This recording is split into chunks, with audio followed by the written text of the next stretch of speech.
I'm here with Dave Gorman, LD, as everyone knows him, from Beyond the Summit. Everyone knows that. How are you doing today? I'm good. You said that like my name makes you uncomfortable. Well, it's because I always forget whether it's Gorman or Parker, and I know that like it's the two of you, and I just I guess right. So if you say it slowly but you're wrong, then it's better? No, I was just trying to think at the time. I didn't know what which one it was. Fair enough. And you just moved in, right? I see the boxes everywhere.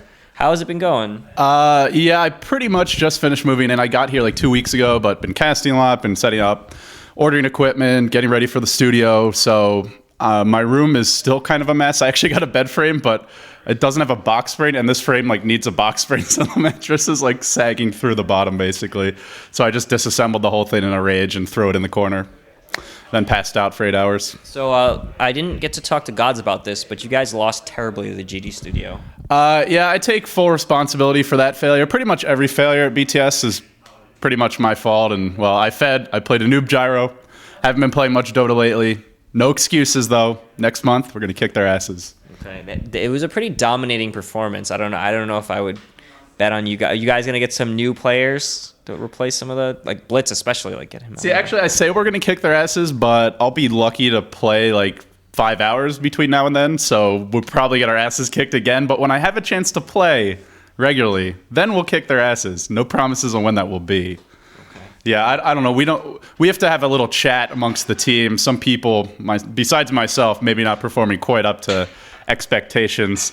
Maybe we need to unleash the Mega Roshans a little bit earlier in the series, like say in game 1, just off the bat, get out to a quick 1-0 lead and go from there. Cyborg Matt.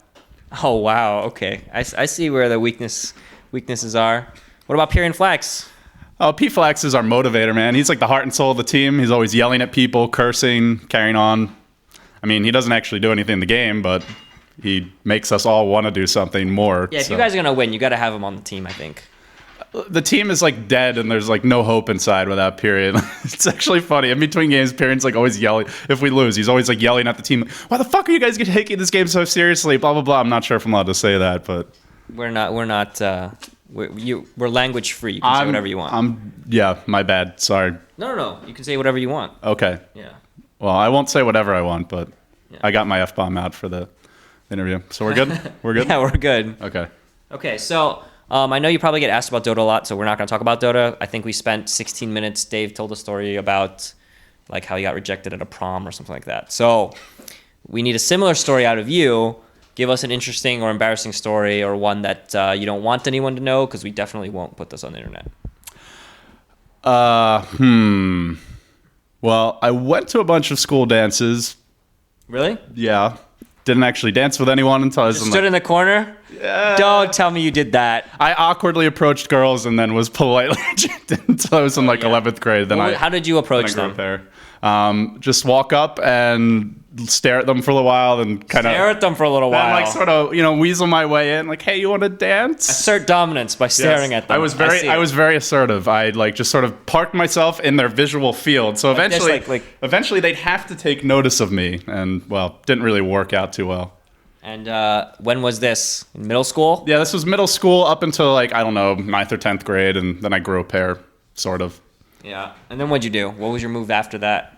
Instead of parking myself in their visual field, I would just awkwardly approach them and ask them to dance with me, and surprisingly it works. Yeah, you would be surprised how much assertiveness works. I wouldn't call it assertive, but it was something. Like a larger percentage than 0 actually say yes if you actually ask them, but 0% say yes if you don't ask them. Yeah, I'm still waiting for the don't ask them, but they just know that you want to go out with them. No, that doesn't work. It took me a while to figure that out. Yeah. Okay, what do you do other than Dota, other than BTS? I read Wheel of Time right now. I sleep 6-8 hours a day. Isn't the author of that dead? What's that? Isn't the author of that dead? Yeah. And the series not over yet? It is over. Okay. Some people are not happy with how it ended. This guy actually took the series over Brandon Sanderson. He's really good. I know that guy. Well, he actually moves the freaking plot, which is more than you can say about Robert Jordan, who just kind of I don't know what to do with the series. I heard there was a book that was just about food and shit. All of his books have a lot of food references.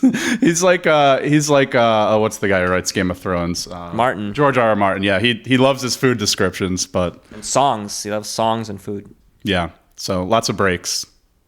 And it has one of those characters that's like all powerful, right?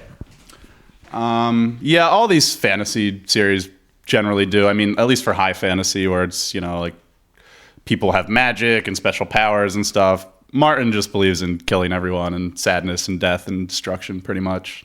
I heard you're like a little video game player when you were small. Yeah, I was sneaking down to the basement to play, I don't know, primarily SNES, I guess, from the time I was like 8 or 9 years old. And Mario Kart?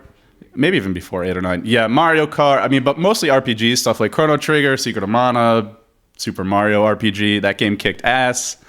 Chrono Trigger, I love that game. Yeah, I still listen to the music. Music's awesome, yeah. It's actually ridiculous. Like, it had... Corridors of Time, right? Yeah. The main theme is great. Memories of Green is pretty amazing as well. In my youthful days, it's a good song to listen to when you're buzzed as well. Game that had time travel in it. Quite advanced for its time.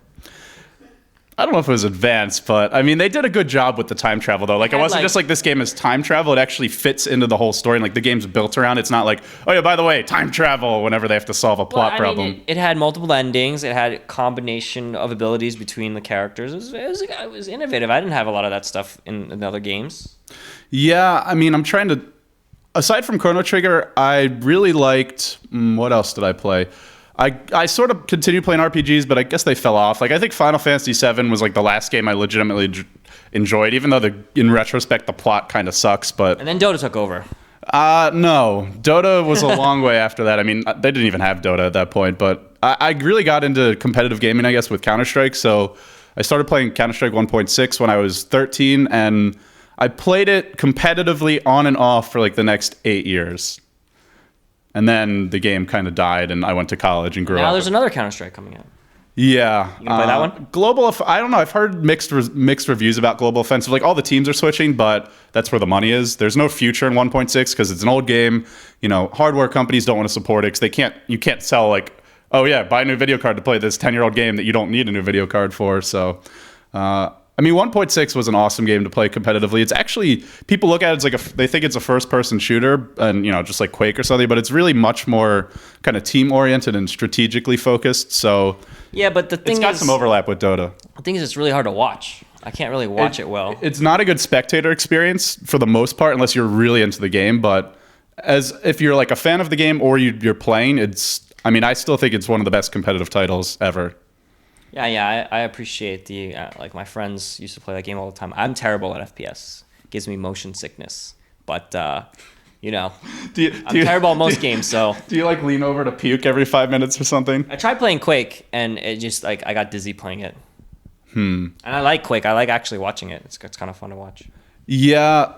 Quake wasn't really my game. I felt like it was too fast and kind of crazy. I mean, I know people are into it, but I like the games where there's a little more deliberation. Like, Dota has those action-packed moments, but it has that overlap with Counter-Strike where there's like the moments of tension, like you're going for a smoke gank.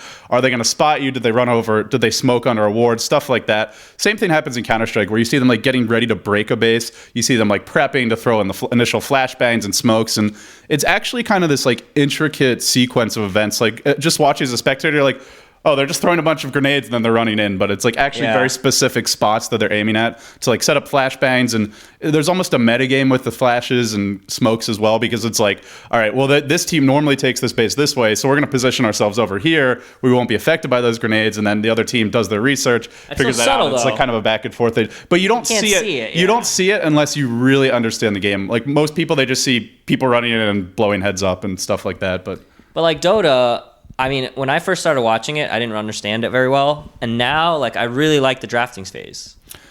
Yeah, I mean, drafting is one of those things that's like, to a new player, they're just like, all right, he picked a cool hero. Like, Pyrian Flax is perfect for a new player trying to learn the draft, or Bruno, because it's like, they'll make these silly little comments about like the way heroes look or the way they, like something they have in common with each other. But like a new player, if you don't know what the heroes do, there's absolutely no way you can understand the game, basically. And there's so many. Yeah. Did you play any LoL? I have. And what do you think? What do you think about the debate between the two? I mean, obviously, you've chosen your side. But what do you feel about the future? Do you think there's room for both games? Oh, actually, this is a good time to make our announcement that we are planning to begin covering League of Legends. Just a few small tournaments at first. We kind of want to, feel the community out, give them something a little different. Serious? Yeah, it's where the money is. Okay. All right. What's it going to be called? League of David. Okay. I see you really thought that one through. Yeah. I definitely didn't come up with that right now. League of David. Okay. Okay. Got it. What's your favorite League of Legends character then? Or champion, right? Oh yeah, that's what I say. Oh, I can answer this. I like champion. Shame on you. I like Ashe because she's got that skill shot. She? I think. Well, all right. It shoots this like ice arrow thing across the map. It's like the only legit global skill shot I think in the game. But like I'd shoot the arrow and then I'd be like, why didn't he die? It doesn't even do that much damage. Like the game was boring. This is what you could say if you want to piss off someone in Dota 2. So if you just go, you feed first blood, and then you type into all chat and you go, man, this champion sucks. Yeah. Yeah, that gets really your team. That's really that will get original. Your team really pissed off. Yeah, the whole champion hero thing is a good way to piss people off. People get really mad about that, actually. Yeah. I think people should chill out a little bit. Yeah, smoke some weed, drink some beers. Well, we're 100% legal on this interview. What is it? I don't know what you're talking about. We don't live in Colorado. Oh, I meant LD. like ragweed. Okay, got it. Because that's probably really good for you. What? Okay, so tell us something that you haven't told to anyone else in an interview before. Man, you're putting me on the spot here. I know I am. This is how we do it here. We don't half-ass this. None of these easy questions. What's your favorite hero, LD? What is it? All right, let's see. Something random as hell is I went to. Let's see. All right. Well, first of all, I went to a rave when I was like 21 years old. Uh-huh. No, actually, no. Sorry, I was 20, How old are you now? 23. I'm 26 now. Okay. Yeah. 3 years ago. Yeah. Went 3 to a years rave. ago. In my young and. You went to a rave. Yeah. Okay. Do you have your glow sticks ready? Were you doing the thing? Yeah. There was. Well, you don't really need to have them ready. Like You have glow sticks? No. Are you serious? Yeah, I keep them on my back pocket. Yeah. No, I don't know. But yeah, it was a lot of glow sticks, a lot of people on substances. And then what'd you do? I just kind of admired the scenery and. That's your story? You went to a rave once? You gotta give me a better one than that, LD. Oh man, you're stressing me out here. All right, let's see. I used to. Well, I don't know if I have a story, but I used to coach baseball in Harlem. Actually, I did a program called Harlem RBI, which is basically like an educational baseball program out there. I'm trying to think. Man, there were so many good stories over that summer, but it's been a while at this point. It's been like 5 or 6 years. What position in baseball did you play? I played shortstop. Shortstop. Yeah. Wow. Actually, I have a funny story about that. All right, so I was playing catch with my dad. I was actually one of the better players on the team, probably like, second or third best. Because like kids always keep like that mental ranking, right? Of you're like, oh, I'm the best player on the team, or like I'm horrible. What's your batting average? I don't know. What kind of a question? On base percentage? What kind of a question? Your VORP. 1,000. What's your VORP? 1,000. Your VORP. 1,000. 1,000. All right, so I'm practicing with my dad. And we're just having catch. He just lobs the ball at me, and for whatever reason, I just completely miss it. Smacks me in the face. I get this horrible black eye. So I go to the hospital, or well, my mom takes me to the hospital because I think like he just kind of freaked out and didn't know what to do. He didn't know how bad it was. Like brought me home, and she's like, "Oh my God, he could have broken eye socket, occipital bone, or whatever it is." Like, eye socket. Like a doctor. I don't know. I think that's the bone. I could be totally wrong. Orbital bone. Yeah, orbital bone, whatever. So takes me to the hospital, and then the doctor like takes me aside, and then starts interrogating me basically because I guess they thought that my dad had abused me. Oh, okay, I see where this is going. So I was like, oh, I just got hit by a baseball in the face. No, what really happened? Yeah. It's okay, you're safe. You can tell us. And I must have been in there for like an hour. They took my mom aside. They were questioning her. They thought like my dad was abusive or something. And then I got my eye fixed. So like when I said baseball, I really meant father's fists. Father's fist ball. Yeah, I was a really bad kid though. Like I got into a lot of trouble. It's actually all right. So there's this this is kind of a gross story, but it's pretty funny anyway. It's fine. Tell us. All right. So I was like 2 years old, maybe, really young. You remember this, and you're 2 years old. My memory has been forcibly refreshed by the family since then. Okay. What happened? I was 2 years old, maybe 2.5. Like just had basically learned how to walk and was kind of like toddling around on my own. And my cousin was over, and for some reason, we had the brilliant idea to go into the bathroom and paint the walls with feces. Are you? No. I was like 2. I'm not even kidding. I don't know what was wrong with me. I was 2 years old. We ended up doing this. So when my mom found out, obviously she's furious and very confused. So she takes me outside and ties me to a tree and says, "If you're going to be..." ties you to a tree? She said, "Where did you guys grow up?" Apparently what she told me at the time, although I don't remember this, is if I'm going to behave like an animal, she's going to treat me like... Well, she only left me there for like 10 minutes or something. You guys like grew up in teepees or something and were like pooping outside. Oh yeah. So I mean, there's a lot of other incidents, but I think that was probably one of my finer moments as a child. And now you can go to the bathroom normally. I went to the bathroom normally. It's just what I did afterwards that's the problem. But yeah, I'm a functional adult. You're human a being. human being now. Yeah, vaguely. I asked Purge and Blitz about you, and they said you have dad humor. Do you know what that is? I probably do. Dad humor. Do you know what that is? I have a vague idea. It's humor that your father makes. You know, the corny jokes. So do you have any corny jokes for us today? They're youngins. No, they just sort of come to me, and they're all really bad. I can't do it on... Knock jokes? Those were fantastic, man. I mean, that's one way to describe them, yes. All I'm saying is people ate it up. Yeah, it was good. Yeah. Especially with Winter and Lumi, who have trouble catching on to your... Yeah, that's why I cast with them. Because I know, like, compared to them, I look really clever and funny. So... So it's like having really ugly friends and then going out to the bar. Like, okay. You can be the attractive one. So. Wow. Okay. All right. We'll edit that part out for them so they don't see it. Okay. So I asked Gods this too, and what do you think the chances are for a foreign team to win TI3? No chance. 10%. 5%. Well, out of curiosity, are we counting LGDN as a foreign team? Yes. Okay. So I mean, if you look at it realistically. Well, actually. Should we count them as a foreign team? I think they're a Chinese team. Do you say foreign? Do you mean non-Chinese or Europe and NA. non-Asian? Okay, non-Asian. So we're not going to count like RNG Sports or something then. I would say like the realistic contenders, the way I see it right now, are pretty much Navi, LGDN, although I think they're kind of a long shot. I actually think I said this before TeamLiquid was even established, just when they were the A team for like a month or two. I predicted they had a solid shot at finishing top 3. So I still believe they do. I mean, I think they're very inconsistent right now. I think their drafts are still a little gimmicky, but at the same time, they have their own style. And I expect, once they have a chance to boot camp, and we're going to see them sort of evolve as a team. But I think TeamLiquid, Navi, LGDN, probably the 3 teams that I view as having a more legitimate shot. Maybe Fnatic as well. Although I just feel like their style isn't actually going to match up well against the Asian teams, even though they do fantastically in Europe. Obviously, Europe's kind of a tight race now. But if I was pressed, I'd probably say chances are pretty slim. I'd like the Chinese teams, whatever you see from them now, it's going to be much better by the time it gets to TI3. And sure, the Western teams are going to be boot camping, but it just goes back to like how efficient can you be with your time. You kind of see this in the Pro League, right? Where, I mean, EGTL, like I'm sure they're putting a lot of time practicing, but the Pro League teams know how to prepare for the event. Like they have coaches who really know what they're doing to kind of force the team into a good rhythm, to train properly. It's not just about the time you put in, it's about like how effective that time it is. And right now, I just don't think anyone practices as well as the Chinese teams. And obviously they have advantages, being in teams' houses, having a lot of their like day-to-day stuff taken care of, not taking classes. But yeah, I'd say it's a pretty remote chance. And if it is, it's going to be one of those 3 teams. Do you think Navi's better now with the new team changes?